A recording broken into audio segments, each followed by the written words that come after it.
नमस्कार, बहुत स्वागत आप सभी का समाधान इंडिया में। अभी हाल ही में 27 जुलाई को एक ऐसे शख्स की मौत हो गई जिसकी खबर सुनकर के गिरिडीह के सभी लोगों ने गहरा शोक व्यक्त किया और वो कांग्रेसी नेता दिवंगत नरेंद्र सिन्हा उर्फ छोटन सिन्हा के नाम से जाने जाते थे। सामाजिक रूप से काफ़ी सक्रिय रहते थे और कांग्रेस के बड़े ही कद्दावर नेता माने जाते थे। नरेंद्र सिन्हा की मौत के बाद कई लोगों ने सवाल खड़े किए हैं। गिरिडीह में अस्पताल की व्यवस्था को लेकर भी कई लोगों ने सवाल खड़े किए हैं। कई युवा साथियों ने सोशल मीडिया के जरिए अपना गुस्सा जाहिर किया है। इन सभी विषयों पर हमने जांच पड़ताल करने की कोशिश की है कि आखिर हकीकत क्या है, क्या हुआ था उस रात। कई लोगों ने यह भी कहा है कि जिस तरह से अस्पताल में जो प्राइवेट, चूँकि उनका जो इलाज उस रात को उनको जो ले जाया गया था तबीयत ख़राब होने के बाद, वो जिस अस्पताल में गए थे वो एक प्राइवेट अस्पताल है। वहाँ के डॉक्टर पर भी जो है सो गंभीर आरोप लगाए गए हैं कि उन्होंने ठीक से इलाज नहीं किया, अपना दायित्व का निर्वहन ठीक से नहीं किया। अभी के दौर में जिस तरह से कोरोना काल है, जितने भी स्वास्थ्यकर्मी हैं कि योद्धा की तरह काम कर रहे हैं और इस बात से इनकार नहीं किया जा सकता है कि अभी धरती पर अगर भगवान देखने हैं तो आपको सफ़ेद ड्रेस में, सफ़ेद पोशाक में डॉक्टर ही मिलेंगे, क्योंकि वही अभी भगवान का रूप है और उसी तरह से वो काम कर रहे हैं। वो इस तरह से काम कर रहे हैं कि उन्हें योद्धा या भगवान कहना गलत नहीं होगा। लेकिन कभी कभी कुछ ऐसे भी मामले सामने आते रहे हैं जो कई सवाल खड़े करते हैं। और सवाल ये है कि आखिर नरेंद्र सिन्हा की जो मौत हुई, इसके पीछे वजह क्या थी। ऐसा बताया गया कि वो हार्ट अटैक उनको आया था, लेकिन जब उनकी तबीयत ख़राब हुई, गिरिडीह अस्पताल वो लाए गए, प्राइवेट हॉस्पिटल में वो गए, उसके बाद तमाम चीज़ें हुई, वहाँ से वो रेफ़र किए गए। रेफ़र होने के बाद उन्हें रांची ले जाया गया और जब वो रांची जाते हैं तो रांची में उन्हें सबसे पहले कोविड-19 की रिपोर्ट मांगी जाती है।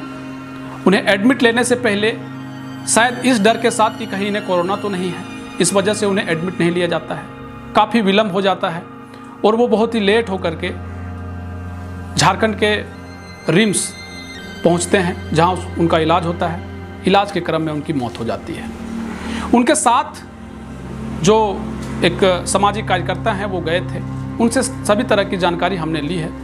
आपको भी ये ज़रूर सुनना चाहिए, चूँकि उस रात जिस दिन नरेंद्र सिन्हा को गिरिडीह से रांची ले जाया गया, उनके साथ पूरे घटनाक्रम में वो साथ थे सामाजिक कार्यकर्ता रॉकी नवल। आइए उन्हीं से सुनते हैं क्या कुछ हुआ है इस मामले में। नरेंद्र सिन्हा उर्फ छोटन, जिनका निधन 27 जुलाई को रांची में हो गई, वो 45 साल के थे। नरेंद्र राजनीति में एक लंबी पारी तक रहे। 1992 के दशक में छात्र राजनीति से उन्होंने अपनी राजनीति पारी की शुरुआत की। फिर 2004 में जेडीयू के जिला अध्यक्ष बने और यहाँ उन्होंने नामधारी जी की छत्रछाया में काम किया। फिर 2009 में कांग्रेस पार्टी से जुड़ गए और विभिन्न पदों पर रहकर सामाजिक कार्यों में बढ़ चढ़ के हिस्सा लिया। इंटक के जिला अध्यक्ष रहे, साथ ही बिहार और छत्तीसगढ़ के विभिन्न जिला के प्रभारी भी रहे। भूपेश बघेल जैसे दिग्गज नेताओं के लिए चुनाव प्रचार भी किया। झारखंड में कांग्रेस के दिग्गज नेताओं में शुमार दिवंगत राजेंद्र सिंह, सुबोध कांत सहाय, अनूप सिंह, सुखदेव भगत, डॉक्टर अजय ने इनके काम को सराहा और इनके कुशल कार्य क्षेत्र को देखते हुए पार्टी ने बड़े बड़े दायित्वों का निर्वहन के लिए इन्हें चुना। हाल ही में लोकसभा के चुनाव में हजारीबाग लोकसभा के चुनावी प्रभारी के रूप में इन्होंने काम किया। इनके साथ हार्दिक पटेल भी चुनाव प्रचार में प्रभारी थे। हार्दिक पटेल भी नरेंद्र सिन्हा के काम करने के तरीके से प्रभावित थे। नरेंद्र सिन्हा ने गिरिडीह से दिल्ली तक अपनी एक अलग पहचान बनाई। राजनीतिक जीवन में एक ऐसी स्थापना गिरिडीह जैसे छोटे जगह से नरेंद्र सिन्हा ने स्थापित की थी। मध्य प्रदेश के पूर्व मंत्री और झारखंड कांग्रेस के सह प्रभारी उमंग सिंघर ने नरेंद्र सिन्हा उर्फ छोटन सिन्हा को कांग्रेस का मजबूत स्तंभ माना।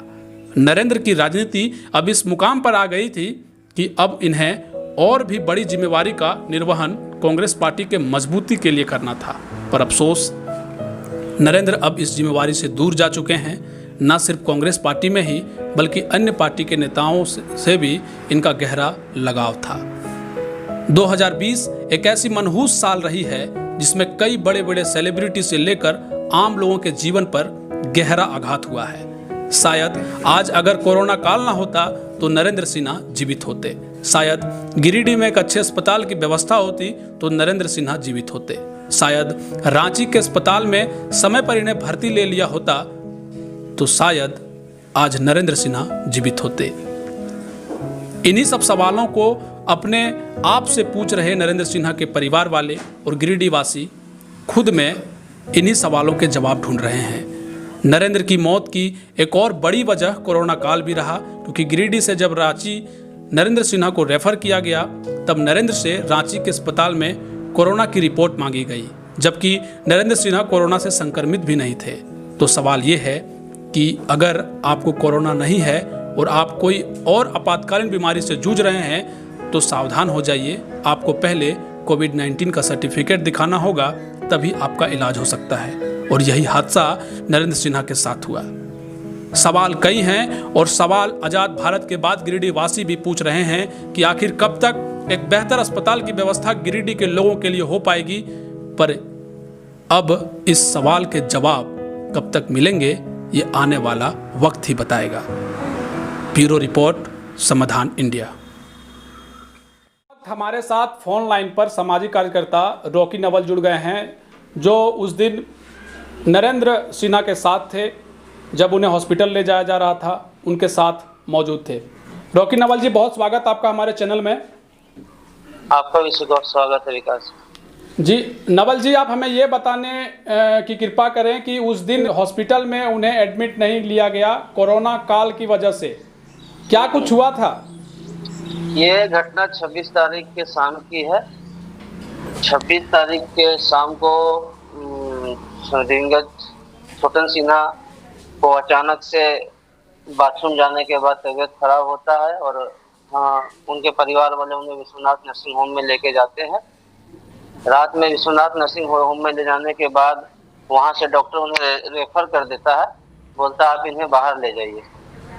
उस समय तो हम लोग अनंत फनन में बाहर जाने के लिए तैयार हो जाते हैं। डॉक्टर के द्वारा कोई गाइडलाइन भी नहीं दिया जाता है, क्योंकि डॉक्टर का कहना था कि इनका शुगर लेवल हाई है, और तो शुगर लेवल हाई होने के कारण उनको अगर इंसुलिन वगैरह भी दे के भेजा जाना चाहिए था, वो भी नहीं दिया गया। ना कोई फर्स्ट एड किया गया उन्हें, ना कोई डॉक्टर। एक अशोक कुमार डॉक्टर जो था वो आया, बोला इन्हें बाहर ले जाइए। हम लोग वहां से इनको लेके रांची निकल गए थे। और रांची में हुआ क्या, अभी आप जान ही रहे, बहुत ही विकट स्थिति से पूरा देश गुजर रहा है और मरीजों के लिए ऐतिहासिक दर्दनाक समय है। कोई भी पेशेंट जाता है तो सबसे पहले डॉक्टर हो या नर्स हो या समाज हो, उससे शक की दृष्टि से देखते हैं कि ये कोरोना का पेशेंट है। भले ही वो मरीज कोरोना का पेशेंट हो या ना हो, लेकिन लोग और समाज और जब डॉक्टर उन्हें शक की नजर से देखते हैं, उनकी इलाज में लापरवाही बरतते हैं, जिस कारण से मरीज का जीना दुभर हो जाता है और घटनाएं घटती जी। नवल जी, दिवंगत जो नरेंद्र सिन्हा हैं और छोटू सिन्हा जी हैं, उनका देहांत हुआ है। दुखद घटना है पूरे गिरिडीह वासियों के लिए। हम आपसे ये जानना चाहते हैं कि जो पुष्टि हुई थी वो क्या हुआ था, उन्हें किस बीमारी से वो जूझ रहे थे, थोड़ा सा बता सकते हैं? उन्हें कोई बहुत बड़ी बीमारी नहीं थी, हल्का फुल्का शुगर बढ़ा हुआ था, लेकिन विश्वनाथ नर्सिंग होम के डॉक्टर जो है अशोक कुमार, उन्होंने उनका गलत डायग्नोसिस किया और शुगर में उन्हें पानी चढ़ाया गया। और उसके बाद पानी चढ़ाने के बाद उनको मलेरिया का इंजेक्शन भी दिया गया था, जो कि शुगर में मलेरिया का इंजेक्शन और पानी दोनों ही जहर का काम करता है। जब केस बिगड़ गया तो ये जो डॉक्टर थे अशोक कुमार, इन्होंने यहाँ से रेफर कर दिया कि आप बाहर ले जाइए।